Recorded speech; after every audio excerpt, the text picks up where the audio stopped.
Hi friends, നമുക്ക് ഇന്ന് hand എംബ്രോയ്ഡറിക്ക് അത്യാവശ്യം വേണ്ട സാധനങ്ങൾ എന്തൊക്കെയാണെന്ന് നോക്കാം. അതിന് നമുക്ക് ഒരു ഫ്രെയിം വേണം, അതുപോലെ സൂചി വേണം.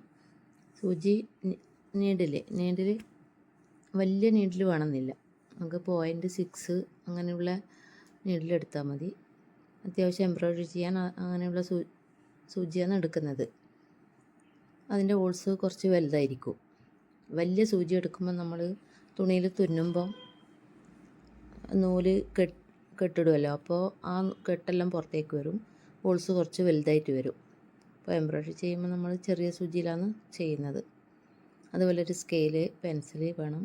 നൂല് ഇത് വില കൂടിയ നൂലാണ്, അത് ഡിസൈൻ തുന്നാനെല്ലാം എടുക്കുക.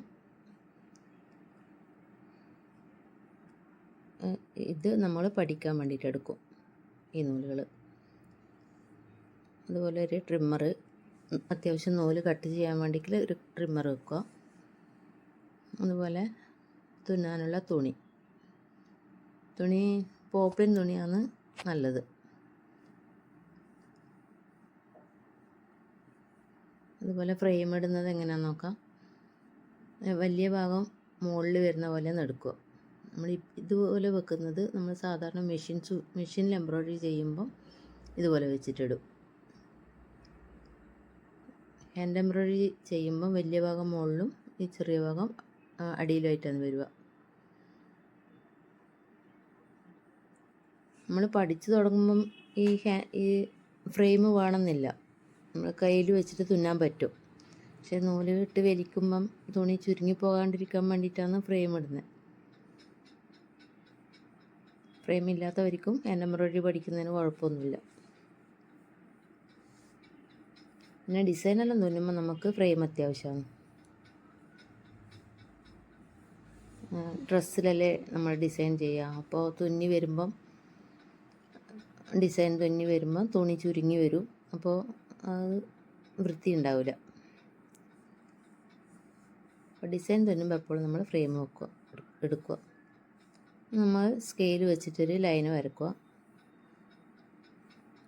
നമ്മൾ തുന്നുന്ന ആ ലൈനിലൂടെ പോകാൻ വേണ്ടിയിട്ടാണ് ലൈന് വരക്കുന്നത്. നമ്മൾ ഫ്രെയിമിലിടുന്നതിന് മുന്നേ ഈ തുണിയിൽ വരച്ചിട്ട് ഫ്രെയിം ഇട്ടാലും കുഴപ്പമില്ല കേട്ടോ. അതുപോലെ ഇത്രയും വലിയ തുണി വേണമെന്നില്ല, ഈ ഫ്രെയിം കുറച്ച് വലുതായതുകൊണ്ടാണ് ഞാൻ കുറച്ച് വീതിയുള്ള തുണി എടുത്തത്.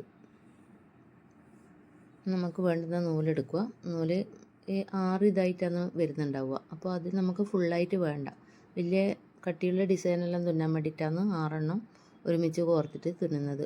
ഇത് നമ്മൾ 3 എണ്ണം ആയിട്ട് എടുത്താണ്, 3 ഇഴയായിട്ടാണ് എടുത്തത്. അത് സൂചിയിലേക്ക് കോർക്കുക, അറ്റത്ത് കെട്ടിട്ട് കൊടുക്കുക.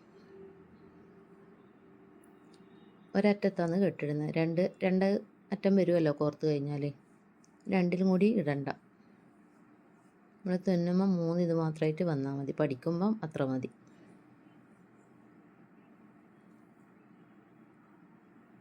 പിന്നെ ചില ഡിസൈനിൽ നമ്മൾ കുറച്ച് വലിയ കട്ടിയുള്ള ഇതായിട്ട് ഇടേണ്ടി വരും, അപ്പോൾ നമുക്ക് 6 എണ്ണമായിട്ടും അത് കെട്ടിട്ടിട്ടും എല്ലാം അങ്ങനെ തുന്നേണ്ടി വരും.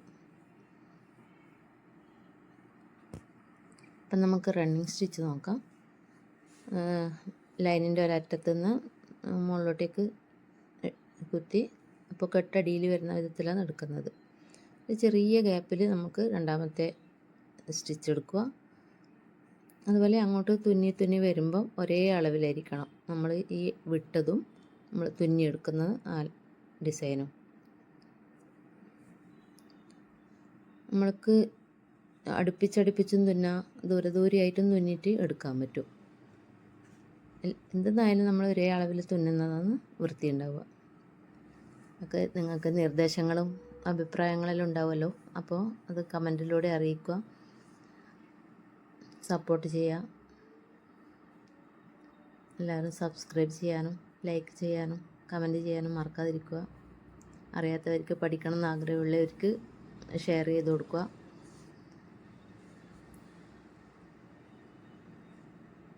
എല്ലാവർക്കും നന്ദി.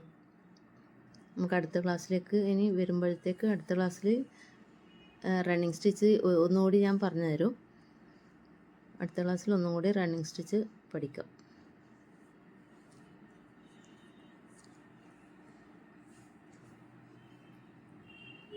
Thank you all.